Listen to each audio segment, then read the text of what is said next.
नमस्कार। आपका अखबार के YouTube चैनल पर आपका स्वागत है। मैं हूं प्रदीप सिंह। एक बात आजकल या कहें पिछले 4-5-6 सालों से जो है, खासतौर से 2014 के बाद से लगातार ये कही जा रही है, भारतीय जनता पार्टी के जो आलोचक विरोधी हैं उनका और जो बुद्धिजीवी हैं, राजनीतिक रूप से जो विरोधी हैं उनका तो कहना ही है, जो एक खास वर्ग के बुद्धिजीवी हैं उनका भी, कि भारतीय जनता पार्टी को प्रधानमंत्री नरेंद्र मोदी और गृह मंत्री अमित शाह ने चुनाव जीतने की मशीन बना दिया है। ये बात तथ्यों से, सत्य से पूरी तरह परे है। इससे बड़ी गलत बात, इससे बड़ा गलत स्टेटमेंट कोई नहीं हो सकता भारतीय जनता पार्टी के बारे में। मैं आपको बताता हूं क्यों। देखिए, कोई पार्टी चुनाव जीतती है तो वो मशीन बनाने से नहीं होता, उसका एक तंत्र बना देने से, यंत्र बना देने से या फिर एक फॉर्मूला बना देने से नहीं होती। जब तक जमीन पर जड़ नहीं है आपकी, आप चुनाव नहीं जीत सकते। जिस पार्टी की, जिस नेता की जमीन में जड़ें नहीं हैं, उसके लिए राजनीति में, खासतौर से चुनावी राजनीति की बात कर रहा हूं, उसमें सर्वाइव करना बहुत कठिन काम है। अब आप तुलना करके देखिए, जो लोग कहते हैं कि भारतीय जनता पार्टी चुनाव जीतने की मशीन हो गई है, वो सारे तथ्यों को नजरअंदाज करते हैं, एक दो तथ्य नहीं। अब आप देखिए कि भारतीय जनता पार्टी जुड़ी हुई है राष्ट्रीय स्वयंसेवक संघ से। आरएसएस जमीन पर दशकों तक काम करता है। एक जमीन सामाजिक समरसता की बनाता है, सामाजिक न्याय की बनाता है।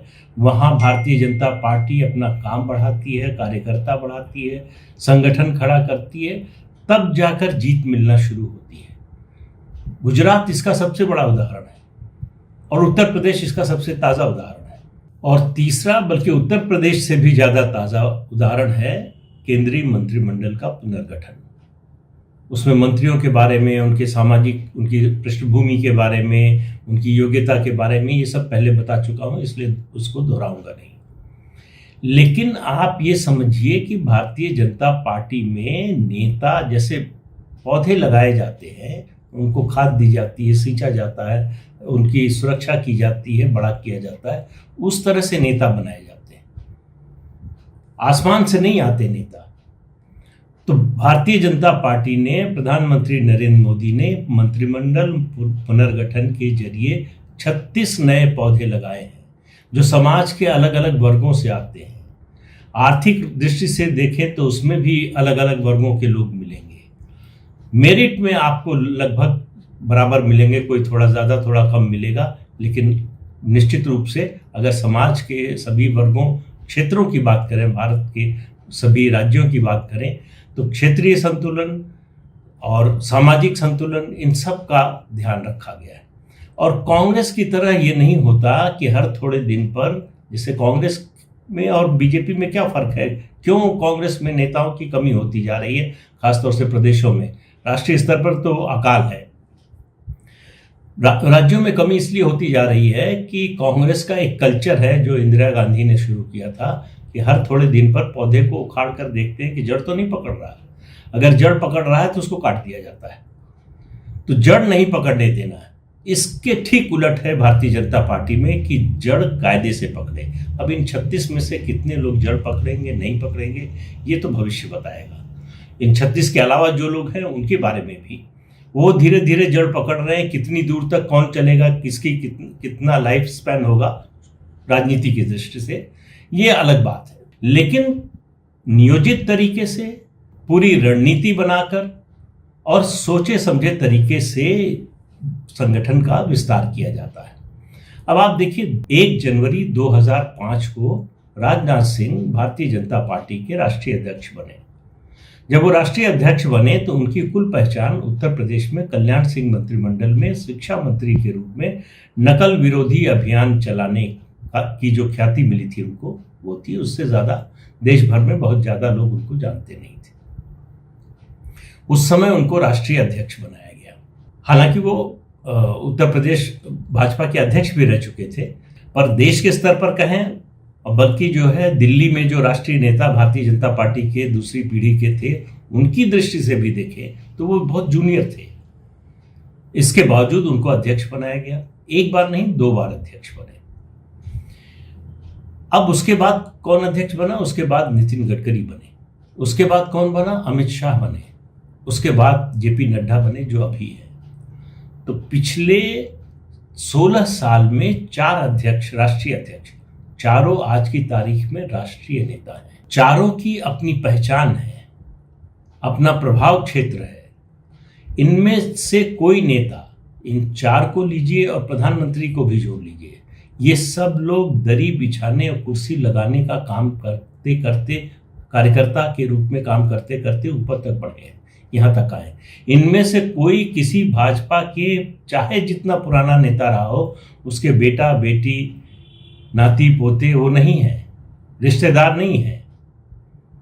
कार्यकर्ता यहाँ तक पहुँच सकता है जिस पार्टी में ये संदेश जाएगा वो पार्टी चुनाव क्यों नहीं जीतेगी।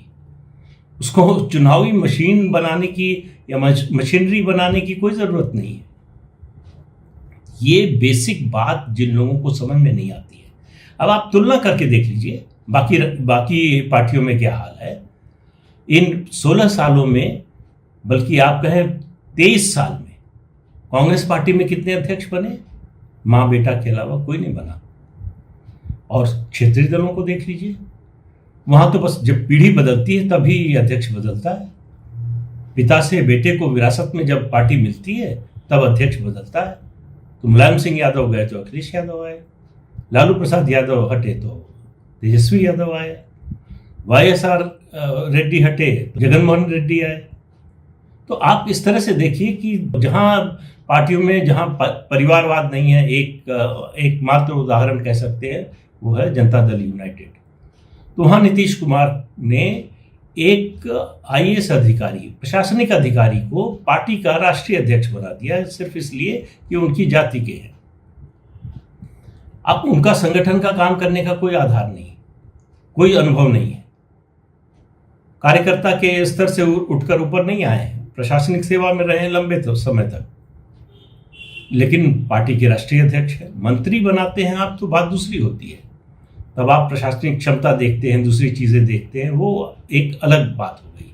लेकिन पार्टी का अध्यक्ष तो वो होना चाहिए जिसको संगठन का कुछ तो अनुभव हो, लेकिन है।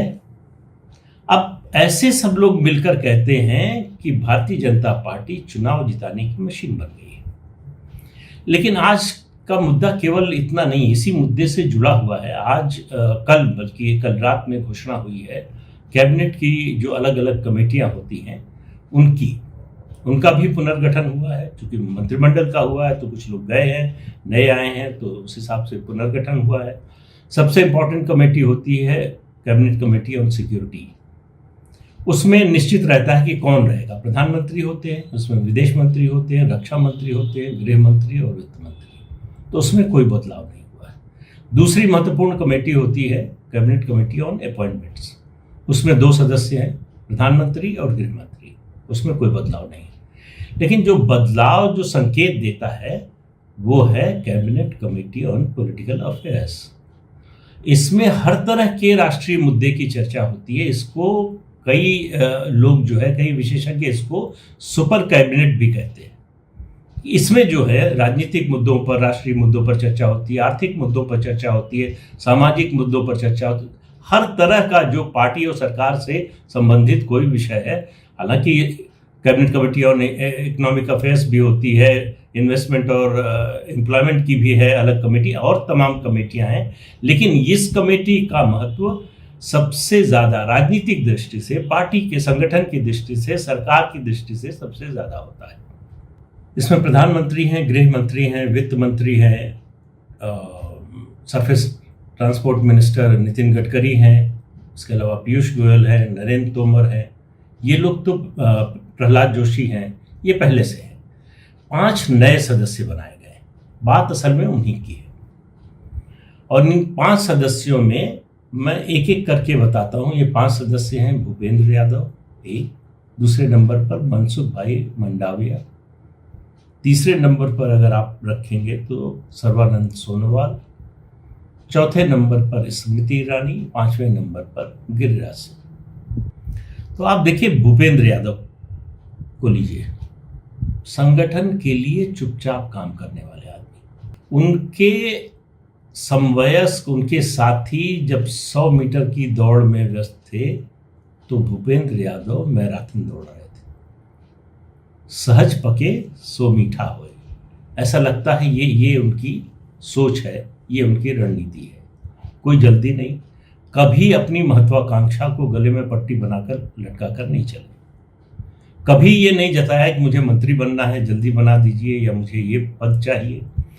चुनाव के समय और चुनाव के अलावा संगठन ने जो जिम्मेदारी दी उसको अपने प्रयास भर, अपने क्षमता भर किया और आके अध्यक्ष को रिपोर्ट कर दिया। उसके अलावा पार्टी जो कहती रही, जो काम चाहे लिखने पढ़ने का हो, किताब भी उनकी एक आ रही है, भारतीय जनता पार्टी के इतिहास पर उन्होंने लिखा है, वो भी आ रही है। उनका कद इस मंत्रिमंडल के पुनर्गठन में बहुत ज़्यादा बढ़ाया गया है। एक तो सीधे कैबिनेट मिनिस्टर बने हैं, लेबर और एनवायरनमेंट, दो इम्पॉर्टेंट मिनिस्ट्री जो आगे जो है विकास दर में जिसका बहुत बड़ा योगदान होने वाला है, वो मिनिस्ट्रीज दी गई और उनको cabinet committee on political affairs पर में भी सदस्य बनाया गया है। तो इससे आप अंदाज़ा लगा सकते हैं कि पार्टी की नज़र अपने जो सेकेंड थर्ड जनरेशन के नेता हैं उनकी गतिविधियों पर रहती है। कौन कैसा कर रहा है, कितना मन से कर रहा है, कितना अनुशासित है, उसकी परफॉर्मेंस क्या है, रिजल्ट क्या दिया है, इसका लगातार असेसमेंट होता रहता है। अदरवाइज ये नाम नहीं आते। सिर्फ नेता की, जो सर्वोच्च नेता है, उसकी पसंद नापसंद से ये नाम नहीं तय होते हैं। इनके पीछे बड़ी गहन एक्सरसाइज होती है। दूसरे सदस्य देखिए, सर्बानंद सोनोवाल असम के 5 साल मुख्यमंत्री रहे, केंद्र में पहले मंत्री रह चुके हैं 2014 से 2016 के बीच में, और उसके बाद मुख्यमंत्री बनकर गए। 5 साल सरकार चलाई, अच्छी सरकार चलाई, लोग खुश थे, पार्टी फिर से सत्ता में लौट कर आई। पार्टी ने कहा कि अब आप मुख्यमंत्री पद छोड़ दीजिए।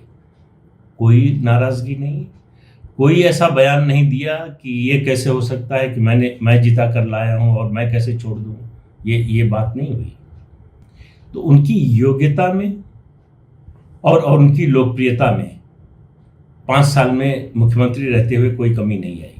लेकिन पार्टी ने तय किया कि अब उनकी भूमिका राष्ट्रीय स्तर पर होगी, केंद्रीय मंत्रिमंडल में होगी, उन्होंने स्वीकार कर लिया। तो अनुशासन जो है वो ये दिखाता है। महत्वाकांक्षा उनकी भी होगी, निश्चित रूप से चाहते रहे होंगे, जरूर चाहते रहे होंगे कि फिर से मुख्यमंत्री बने, लेकिन उन्होंने अपनी महत्वाकांक्षा पर पार्टी के हित को तरजीह दी और पार्टी ने उसके लिए उनको रिवॉर्ड किया। तीसरा नाम मनसुख भाई मंडाविया। बहुत कम उम्र में प्रधानमंत्री नरेंद्र मोदी ने ये भविष्यवाणी की थी कि ये बहुत आगे जाएंगे, बहुत प्रतिभा है इनमें, आगे बढ़ने की बहुत क्षमता है। तब लोगों को लगा कि शायद ऐसे ही प्रशंसा में जो है उनके काम से खुश हैं तो इसलिए कह दिया होगा, लेकिन अब वो दिखाई दे रहा है। सबसे बड़ी आपकी चुनौती होती है, सबसे बड़ा टेस्ट होता है जब आप संकट के समय में परफॉर्म करते हैं। कोविड के समय में, खासतौर से दूसरी लहर के समय, पहली लहर के समय में भी, दूसरी लहर के समय में भी वो केमिकल एंड फर्टिलाइजर मिनिस्टर थे। दवाओं की उपलब्धता में उनका प्रोडक्शन रातों रात 2 गुना, 3 गुना, 4 गुना, 5 गुना कराने में उनका बहुत बड़ा योगदान रहा। और पूरी कोरोना के दौरान, पहली और दूसरी लहर के दौरान, आपने उनका नाम भी नहीं सुना होगा कि वो भी कुछ कर रहे हैं। इस तरह के परफॉर्मर चाहिए। लोग जो पूछते हैं ना कि इनको क्यों हटा दिया, उनको क्यों ले लिया, किस आधार पर ले लिया, क्या जरूरत थी बदलने की, वो भी तो अच्छा काम कर रहे थे। ये इस तरह की परफॉर्मेंस जो है, आज जो भारतीय जनता पार्टी का नेतृत्व है वो इस तरह के परफॉर्मर्स को प्रेफर करता है, उनको वरीयता देता है। चौथा नाम है स्मृति ईरानी का। स्मृति ईरानी बहुत कम समय में बहुत प्रसिद्धि मिल गई। 2014 में सरकार बनी तो उनको सीधे HRD मिनिस्टर बना दिया गया। देखिए, दूसरी बार जो है HRD मिनिस्टर बनाने का मौका भारतीय जनता पार्टी को मिला। पहली बार मिला तो डॉक्टर मुरली मनोहर जोशी बने थे, सीनियर मोस्ट नेताओं में से एक थे, पार्टी के राष्ट्रीय अध्यक्ष रह चुके थे। उनकी योग्यता के बारे में कुछ बताने की जरूरत नहीं। उनकी जो शैक्षणिक योग्यता है, उसकी और स्मृति ईरानी की योग्यता से कोई तुलना नहीं है, लेकिन वो उसको संभाल नहीं पाई। उस प्रसिद्धि को वो जो उनको मिला उसको संभाल नहीं पाई और प्रधानमंत्री ने उनसे वो मंत्रालय वापस ले लिया। उसके बाद अमेठी से चुनाव जीत कर आई, राहुल गांधी को चुनाव में हराया। लगातार लगी रही अमेठी में, 14 में भी लड़ी थी, हार गई थी, 19 में लड़ी, जीत गई। तब माना जा रहा था कि पुरस्कार में उनको कुछ बहुत बड़ा मिलेगा, लेकिन ऐसा हुआ नहीं। उनको और इंतजार करने के लिए कहा गया, मतलब उनके कामकाज पर नजर रखी गई, देखा गया। अब जो है उनको एक दूसरा मौका दिया जा रहा है। ये cabinet committee on political affairs में लाने का एक संदेश है कि आपको दूसरा मौका मिल रहा है। बहुत से लोगों को मिला है, आपको भी दूसरा मौका मिल रहा है। अब ये स्मृति ईरानी पर निर्भर करेगा कि वो इसको किस तरह से हैंडल करती हैं, किस तरह से लेती हैं, आगे बढ़ती हैं, नहीं बढ़ती हैं। ये उनके काम पर और व्यवहार पर निर्भर करेगा। 5वां नाम है गिरिराज सिंह का। गिरिराज सिंह के नाम पर बहुत से लोगों को आश्चर्य भी हो सकता है। वो केंद्र में मंत्री बने तब भी कई लोगों को लगा था, और अब जो पुनर्गठन हुआ है उसमें भी बहुत से लोगों को लगा कि सुशील मोदी को छोड़ दिया गिरिराज सिंह या बाकी और जो लोग हैं बिहार से भाजपा के मंत्री बने हैं उनको लेकर भी। गिरिराज सिंह, देखिए, राजनीति में निष्ठा नेता के प्रति उसका बड़ा महत्व होता है। विश्वास, भरोसा। बहुत से लोग इसलिए भी आगे बढ़ते हैं कि नेता का भरोसा होता है, उन पर विश्वास होता है। गिरिराज सिंह उस कैटेगरी में आते हैं। जब बिहार में नीतीश कुमार और सुशील मोदी नरेंद्र मोदी के प्रधानमंत्री पद की उम्मीदवारी का विरोध कर रहे थे तो गिरिराज सिंह खुलकर समर्थन कर रहे थे, बिना इसकी परवाह किए कि पार्टी में उनके खिलाफ क्या होगा, एक्शन लिया जाएगा, आगे बढ़ पाएंगे नहीं बढ़ पाएंगे, सब की चिंता किए बिना उसका उनको पुरस्कार मिला है। एक छोटा सा विषयांतर इस गिरिराज सिंह वाले मुद्दे से ध्यान आ गया, वो है बात 1950 की है, सरदार पटेल और नेहरू जी की है। ये बात पुरुषोत्तम दास टंडन और जेबी कृपलानी की है। 1950 में कांग्रेस अध्यक्ष का चुनाव हो रहा था। पुरुषोत्तम दास टंडन उम्मीदवार थे, जेबी कृपलानी भी उम्मीदवार थे। नेहरू जी पुरुषोत्तम दास टंडन को कतई पसंद नहीं करते थे। पसंद नहीं करना ये छोटी बात होगी, सख्त नापसंद करते थे। वो इतने नाराज थे, उन्होंने पुरुषोत्तम दास टंडन को चिट्ठी लिखी कि आप विड्रॉ कर लीजिए, अपना नॉमिनेशन वापस ले लीजिए। उन्होंने मना कर दिया कि आप अपना काम कीजिए। फिर नेहरू जी को ये समझ में आ गया कि पुरुषोत्तम दास टंडन के पीछे सरदार पटेल खड़े हैं, तो उन्होंने न चाहते हुए भी वो जेबी कृपलानी को भी नहीं चाहते थे, लेकिन उन्होंने कृपलानी जी का समर्थन करने का ऐलान कर दिया। फखरुद्दीन अली अहमद जो बाद में राष्ट्रपति भी बने, वो उस समय असम में पीसीसी प्रेसिडेंट थे। उन्होंने पहले जो है सरदार पटेल को आश्वासन दिया था कि वो टंडन जी का समर्थन करेंगे, लेकिन जब नेहरू जी ने कृपलानी का नाम आगे किया और उनका समर्थन करने की घोषणा की तो वो बदल गए। उन्होंने कहा कि हम कृपलानी के साथ, नेहरू जी के साथ जाएं। तब सरदार पटेल ने एक चिट्ठी लिखी उनको। आप कल्पना कीजिए, आज के दौर में इस तरह का हो तो क्या हंगामा होगा, सोशल मीडिया, टेलीविजन चैनल, कितनी बहस, क्या क्या होगा। उन्होंने लिखा कि फखरुद्दीन अली अहमद, जो तुमको करना हो, जो फैसला लेना है ले लो, लेकिन एक बात याद रखना कि नेहरू कभी अपने दोस्तों की मदद नहीं करते और दुश्मनों का नुकसान नहीं करते, लेकिन मैं अपने दोस्तों को कभी भूलता नहीं और अपने दुश्मनों को कभी माफ नहीं करता। और नतीजा जो आया चुनाव का, तो पुरुषोत्तम दास टंडन चुनाव जीत गए कांग्रेस अध्यक्ष का। नेहरू जी को लगा कि अब वो संगठन पर किसी तरह से काबिज नहीं हो पाएंगे, लेकिन दुर्भाग्य की बात है कि ये अगस्त 2015 में ये नतीजा आया कांग्रेस अध्यक्ष के चुनाव का, और 15 दिसंबर 1950 को सरदार पटेल का देहांत हो गया। तो उसके बाद फिर सब चीज़ें बदल गई, वो अलग। लेकिन मैंने ये किस्सा आपको क्यों सुनाया? इसलिए कि नरेंद्र मोदी भी सरदार पटेल की धरती से आते हैं, लेकिन इतिहास अपने को उसी रूप में नहीं दोहराता है। वो अपने दोस्तों को नहीं भूलते हैं कभी। खोज खोज कर जहाँ जो दोस्त रहा हो राजनीति में, राजनीति से बाहर, उन लोगों का इन 7 सालों में उन्होंने ध्यान रखा है। लेकिन जिन्होंने दुश्मनी की उनको, उनमें से कई को उन्होंने माफ भी किया। सबसे बड़ा उदाहरण इस समय अगर कहें मौजूद है नीतीश कुमार। उन्होंने जो किया उतना विरोध तो शायद पार्टी में कम ही लोगों ने किया होगा। सुषमा स्वराज और भी कई नेता थे, लेकिन उनको उन्होंने मंत्री बनाने से गुरेज नहीं किया। नीतीश कुमार से फिर समझौता करने, अलायंस में उनको वापस लाने में, एनडीए में, उसमें कोई कोताही नहीं की। तो इस सब से आप इस बात को समझ लीजिए कि भारतीय जनता पार्टी में जो होता है वो अनायास या किसी एक नेता की पसंद या नापसंद के आधार पर नहीं होता है। एक्सेप्शन छोड़ दीजिए, एक दो इंडिविजुअल्स के मामले में ऐसा हो सकता है, लेकिन पूरा पार्टी का संगठन, संघ परिवार विचार विमर्श करके, विचारधारा से जुड़े हुए मुद्दों पर विचार करके, उन सब के बाद ये फैसला होता है। इसलिए बाहर वालों को लगता है कि चुनाव जीत रहे हैं तो ये चुनाव जीतने की मशीन बन गए। बाकी पार्टियों को कौन रोक रहा है मशीन बनने से? लेकिन उसके लिए जो श्रम करना पड़ेगा, उसके लिए जिस तरह से जीवन खपाना पड़ेगा, दूसरी पार्टियों में कितने लोग तैयार हैं? कोई पिता की विरासत लेकर घूम रहा है, कोई दादी की विरासत लेकर घूम रहा है। उससे तो फिर आप चुनाव जिताने की मशीन तो छोड़िए, चुनाव जीतना भी कठिन हो जाएगा और होता जा रहा है। तो ये जो कहते हैं कि भारतीय जनता पार्टी चुनाव जीतने की मशीन बन गई है, उनसे ये सब सवाल जरूर पूछिएगा कि कितने अध्यक्ष बने पिछले 15 साल में, 20 साल में, 30 साल में? कौन लोग थे जो अध्यक्ष बने? उनकी बैकग्राउंड क्या थी?